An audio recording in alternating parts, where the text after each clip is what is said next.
जय हिंद। तो पिछले लेक्चर में हम लोगों ने कुछ रिएक्शंस के बारे में देखा और इस लेक्चर में हम लोग कुछ और रिएक्शन को देखेंगे जो इस प्रकार से है। पहला रिएक्शन है टॉलरेंस टेस्ट और इसी को हम लोग कहते हैं सिल्वर टेस्ट। उसके बाद है फैरिंग्स टेस्ट और फिर पढ़ेंगे हम लोग हेल्महोल्ट्ज जेलेंस्की रिएक्शन और उसके बाद पढ़ेंगे कॉल्विज इलेक्ट्रोलाइसिस और अंत में पढ़ेंगे एस्टरिफिकेशन। तो चलिए इस लेक्चर को स्टार्ट करते हैं और पढ़ते हैं टॉलरेंस टेस्ट और फैरिंग्स टेस्ट के बारे में। तो इन दोनों को पढ़ने से पहले हम लोग जानते हैं कि टॉलरेंस रिएजेंट क्या होता है। पहला समझेंगे टॉलरेंस रिएजेंट के बारे में। टॉलरेंस रिएजेंट दोस्तों, ये जो रिएजेंट है ना, ये बनता है सिल्वर नाइट्रेट से और इसके साथ रहता है अमोनियम हाइड्रोक्साइड, यानी कि सिल्वर नाइट्रेट और अमोनियम हाइड्रोक्साइड जब आपस में रिएक्शन करता है तो ये कुछ इस प्रकार से कंपाउंड बनता है। Ag NH3 रहेगा, NH3 का दो मॉलिक्यूल ये इस प्रकार से जुड़ करके ये कॉम्प्लेक्स बना देगा और इसके बाद आएगा एक प्लस चार्ज, साथ में इसके साथ जुड़ा रहेगा OH। तो यहाँ से यहाँ तक ये जो है इसी को हम लोग कहते हैं, ये इसको कहते हैं टॉलरेंस रिएजेंट। Tolerance reagent. दूसरा देखिएगा फैरिंग्स रिएजेंट। फैरिंग्स रिएजेंट। फैरिंग्स रिएजेंट दोस्तों, फैरिंग्स रिएजेंट जो होते हैं ना, ये दो प्रकार के सॉल्यूशन से बनते हैं, जिसमें पहला सॉल्यूशन होता है CuSO4 का जो कि जलीय होता है, इसमें 5H2 H2 का मॉलिक्यूल। तो जलीय CuSO4 पहला सॉल्यूशन हो गया और दूसरा सॉल्यूशन होता है सोडियम पोटेशियम टार्ट्रेट। ये देखिएगा, ये CH इसके साथ जुड़ा हुआ है O के साथ H, यानी देखिए CHO के साथ H। अगर इसके साथ ये COOH लगा देते और यहाँ भी COO, तो ये बन गया टार्ट्रिक एसिड। ये है टार्ट्रिक एसिड और इसमें से दोनों हाइड्रोजन को हटा करके एक जगह पर सोडियम और एक जगह पर पोटेशियम जोड़ देते हो, तो ये बन गया sodium potassium tartrate. Sodium potassium tartrate बन गया और ये है CuSO4 सॉल्यूशन, यानी कि कॉपर सल्फेट। कॉपर सल्फेट और इसी दोनों को हम लोग संयुक्त रूप से कहते हैं, ये दोनों सॉल्यूशन आपस में मिलता है तो इन दोनों को हम लोग संयुक्त रूप से कहते हैं फैरिंग्स रिएजेंट। और फैरिंग्स रिएजेंट का काम क्या है, तो ये देगा Cu+ जब रिएक्शन करेगा एल्डिहाइड के साथ Cu+ और ये OH- देगा, बस यही काम है इसका और कोई काम नहीं। तो देखिएगा इन दोनों रिएक्शन को, टॉलरेंस टेस्ट और फैरिंग्स टेस्ट को। तो पहले रिएक्शन पढ़ते हैं हम लोग टॉलरेंस टेस्ट। दोस्तों, ये टॉलरेंस टेस्ट क्या होता है, तो देखिएगा जब एल्डिहाइड में ये ताजा बना हुआ टॉलरेंस रिएजेंट को डालते हैं, तो ये जो एल्डिहाइड है ना, ये सबसे पहले तो कार्बोक्सिलिक एसिड में कन्वर्ट हो जाता है, ये इसका ऑक्सीडेशन हो जाता है और ये कन्वर्ट हो जाता है कार्बोक्सिलिक एसिड। इसमें जब आप लोग टॉलरेंस रिएजेंट डालोगे, टॉलरेंस रिएजेंट क्या है, तो ये आपस में ये इधर लिखा हुआ है, टॉलरेंस रिएजेंट डालोगे तो ये किसमें कन्वर्ट हो जाएगा, ये टॉलरेंस रिएजेंट है AgNH3 इसका होल ट्वाइस, ये इसमें प्लस चार्ज और यहाँ आ जाएगा 3 को OH-। तो क्या होगा, सबसे पहले बन जाएगा इसका ऑक्सीडेशन होगा तो ये कुछ इस प्रकार से बदल जाएगा, इसमें RC डबल बॉन्ड और इसके साथ आ गया H। साथ में आप देख रहे हो ये Ag है ना सिल्वर, इसका ये दो मॉलिक्यूल रहेगा, ये टॉलरेंस रिएजेंट का दो मॉलिक्यूल रहेगा और दो सिल्वर यहाँ से बाहर निकल जाएगा। सिल्वर का ऑब्जेक्ट बाहर निकल गया, व्हाइट पीपीटी, ये व्हाइट कलर का होता है, व्हाइट पीपीटी, ये पीपीटी और ये व्हाइट कलर का। साथ में देखिएगा यहाँ से NH3 गैस बाहर निकल जाएगा, NH3 गैस और साथ में H2O भी निकल जाता है, H2O बाहर निकल जाता है। तो इसमें इंपॉर्टेंट टर्म क्या है कि इंपॉर्टेंट टर्म ये सिल्वर का पीपीटी प्राप्त होता है, सिल्वर का व्हाइट पीपीटी प्राप्त होता है और यही रीजन है कि इसका प्रयोग हम लोग करते हैं ये एल्डिहाइड की टेस्टिंग में। एल्डिहाइड की उपस्थिति की जानकारी के लिए हम लोग टॉलरेंस टेस्ट का प्रयोग करते हैं। तो ये व्हाइट पीपीटी फिर से समझिएगा इसको, इसमें किए क्या, तो जब एल्डिहाइड की अभिक्रिया ताजा बना हुआ टॉलरेंस रिएजेंट से कराते हैं तो कार्बोक्सिलिक एसिड के साथ साथ सिल्वर का व्हाइट पीपीटी प्राप्त होता है, जिसे हम लोग टॉलरेंस टेस्ट या सिल्वर लेयर टेस्ट कहते हैं। दूसरा चौथा नंबर रिएक्शन देखिएगा, फैरिंग्स टेस्ट। दोस्तों, फैरिंग्स टेस्ट भी एल्डिहाइड की उपस्थिति की जानकारी के लिए यूज किया जाता है। इसका तो इसमें क्या होता है, तो इसमें भी अल्डिहाइड की अभिक्रिया हम लोग करवाते हैं किसके साथ, तो फैलेंक्स रिएजेंट के साथ करवाते हैं। फैलेंक्स रिएजेंट क्या है, तो इस प्रकार से ये फैलेंक्स रिएजेंट के साथ इसका रिएक्शन करते हैं, फैलेंक्स रिएजेंट। अब फैलेंक्स रिएजेंट है दो प्रकार का मिलियन, CuSO4 5H2 यानी कि कॉपर सल्फेट का मिलियन, और दूसरा है सोडियम पोटेशियम टारट्रेट। और इन दोनों को मिलाने से क्या आता है, तो Cu2 OH माइनस, तो यहां रहेगा Cu2 इसका 2 आयन ले लेंगे और OH माइनस कितना ले लेंगे, तो इसका 5 आयन।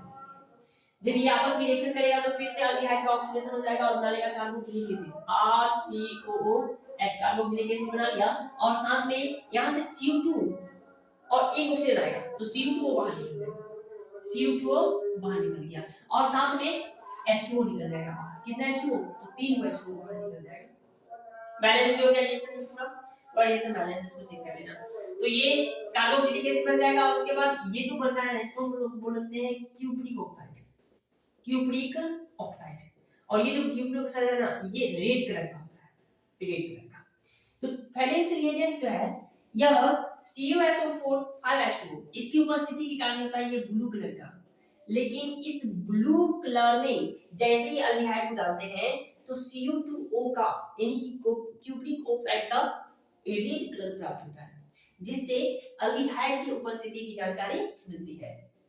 तो चलिए इस रिएक्शन को फिर से डिफाइन करते हैं। आप लोग बोर्ड एग्जाम में जब लिखोगे तो कैसे लिखोगे उसको समझिएगा। तो कहेंगे कि जब अल्डिहाइड की अभिक्रिया फैलेंक्स रिएजेंट के साथ कराते हैं तो कार्बोक्सिलिक एसिड के साथ साथ क्यूप्रिक ऑक्साइड का रेड पीपीटी, ये क्यूप्रिक ऑक्साइड का रेड पीपीटी प्राप्त होता है। इसी रिएक्शन को हम लोग कहते हैं फैलेंक्स टेस्ट, फैलेंक्स टेस्ट कहते हैं। 15 नंबर देखिए, अगला रिएक्शन है हेड-कोल्हार्ट-जेलेंस्की रिएक्शन। दोस्तों ये रिएक्शन जो है ना, यह कार्बोक्सिलिक एसिड के लिए लागू होता है, और वैसा कार्बोक्सिलिक एसिड के लिए जिसमें अल्फा हाइड्रोजन उपस्थित होता है। आप लोग देख रहे हो कि पिछले लेक्चर में हम लोग पढ़े कि कार्बोनिल ग्रुप में जो कार्बन है, इस कार्बन से जो कार्बन जुड़ेगा उसको कहेंगे अल्फा कार्बन, और अल्फा कार्बन के साथ जो हाइड्रोजन रहेगा उसको कहेंगे अल्फा हाइड्रोजन। तो वैसा कार्बोक्सिलिक एसिड जिसमें अल्फा हाइड्रोजन उपस्थित हो की अभिक्रिया रेड फास्फोरस, इसका मात्रा होना चाहिए रेड फास्फोरस का, और H2 X की तरफ होना चाहिए क्लोरीन और ब्रोमीन, इन दोनों में से यानी कि अल्फा हाइड्रोजन युक्त कार्बोक्सिलिक एसिड की अभिक्रिया रेड फास्फोरस की उपस्थिति में H2 के साथ कराते हैं तो इसमें जो प्रोडक्ट बनता है ना, वो प्रोडक्ट इस प्रकार से बनता है। यहाँ से एक हाइड्रोजन को हटा करके और हाइड्रोजन यहाँ पर हटा करके जुड़ जाता है तो बन जाता है RCH, यहाँ से एक हाइड्रोजन हट गया और यहाँ पर जुड़ जाएगा X की जगह पर Cl या Br दोनों में से कुछ पूछ सकता है, और उसके बाद C डबल बॉन्ड O और ये O के साथ H। तो यहाँ देखिए अल्फा पोजीशन पर ये अल्फा कार्बन है और इसको जुड़ गया हल्लू, ये हल्लू ग्रुप जुड़ गया जिसको हम नाम देंगे alpha halo carboxylic acid, alpha halo carboxylic acid. और इसी रिएक्शन को हम लोग कहेंगे हेड-कोल्हार्ट-जेलेंस्की रिएक्शन। इसमें हुआ क्या, तो देखिए वैसा कार्बोक्सिलिक एसिड जिसमें अल्फा हाइड्रोजन उपस्थित हो की अभिक्रिया रेड फास्फोरस की उपस्थिति में H2 के साथ कराते हैं तो अल्फा हल्लू कार्बोक्सिलिक एसिड का निर्माण होता है। इस रिएक्शन को हम लोग कहते हैं हेड-कोल्हार्ट-जेलेंस्की रिएक्शन। इसका एग्जांपल देखिएगा CH3 CH2 और ये C डबल बॉन्ड O के साथ OH, ये और इसकी अभिक्रिया करा देते हैं। देखिएगा ये रेड फास्फोरस और इसके साथ ले लेते हैं Cl2, रेड फास्फोरस के साथ Cl2। तो ये देखिए Cl2 में से एक Cl आएगा और यहाँ पर जुड़ेगा, एक हाइड्रोजन को हटा देगा बाहर, यानी कि यहाँ से देखिए HX बाहर निकल रहा है। यह क्या होगा, एक क्लोरीन आकर के यहाँ जुड़ेगा तो बन जाएगा CH3 CH, एक क्लोरीन आकर के से जुड़ गया फिर C डबल बॉन्ड O और O के साथ, तो अल्फा पोजीशन पर क्लोरो जुड़ गया है जिसका नाम हो जाएगा अल्फा क्लोरो और 3 कार्बन 1 2 3 कार्बन, 3 कार्बन के लिए प्रो सिंगल बॉन्ड तो N और ओइक एसिड, अल्फा क्लोरोप्रोपेनोइक एसिड, ये इसी को कहते हैं क्या, तो हेड-कोल्हार्ट-जेलेंस्की रिएक्शन। अगला देखिएगा कोल्बेज इलेक्ट्रोलाइसिस। दोस्तों कोल्बेज इलेक्ट्रोलाइसिस जो है ना, यह रिएक्शन है कार्बोक्सिलिक एसिड के साल्ट का रिएक्शन। तो हम लोग कहेंगे कि कार्बोक्सिलिक एसिड के जलीय विलयन, कार्बोक्सिलिक एसिड जो है ना उसके साल्ट का जलीय, कार्बोक्सिलिक एसिड का साल्ट, ये देखिए CH3 C double bond O और O के साथ H, तो ये कार्बोक्सिलिक एसिड है और इसका साल्ट ले लेते हैं हम सॉल्ट, डीके सॉल्ट हो गया। तो कार्बोक्सिलिक एसिड के सॉल्ट का जलीय विलयन, इसका जब जलीय विलयन रहेगा उससे होकर के ये इलेक्ट्रिक करंट आप लोग पास करते हैं, electric current. Electric current pass कराओगे तो क्या होगा, ये देखिए CH3 CH3 और एक और CH3 आकर के आपस में जुड़ जाएगा, यानी कि CH3 एक ही था, एक कार्बन, तो यहां पर ये दो कार्बन बन गया, ये कंपाउंड बन गया, इसका नाम है इथेन, यानी इथेन बन गया, अल्केन बन गया, और इसके साथ CO2 गैस बन गया। और ये जो रिएक्शन होगा ना, इस रिएक्शन को हम लोग कहेंगे, इस रिएक्शन को हम लोग कहेंगे कॉल्वेज इलेक्ट्रोलाइसिस। एक बात पर ध्यान देना, ये जो रिएक्शन है ना, इस रिएक्शन में ये इसकी उपस्थिति में सिर्फ इलेक्ट्रिक करंट पास कराने पर ही नहीं होगा, इसमें जो है ना एक मॉलिक्यूल भी चाहिए, वो है NaOH या KOH, इसमें से दोनों में से कुछ भी दे सकते हो। ये इसकी उपस्थिति में रिएक्शन करेगा तो इथेन बना लेगा और साथ में CO2 गैस बाहर हो जाएगा। जब इसकी उपस्थिति में रिएक्शन होता है ना तो उसको हम लोग कहते हैं डीकार्बोक्सिलेशन, उस रिएक्शन को भी देखिएगा। तो इलेक्ट्रिक करंट पास कराने पर ये बन गया। अगला देखिएगा, ये 17 नंबर रिएक्शन, 17 नंबर रिएक्शन है, एक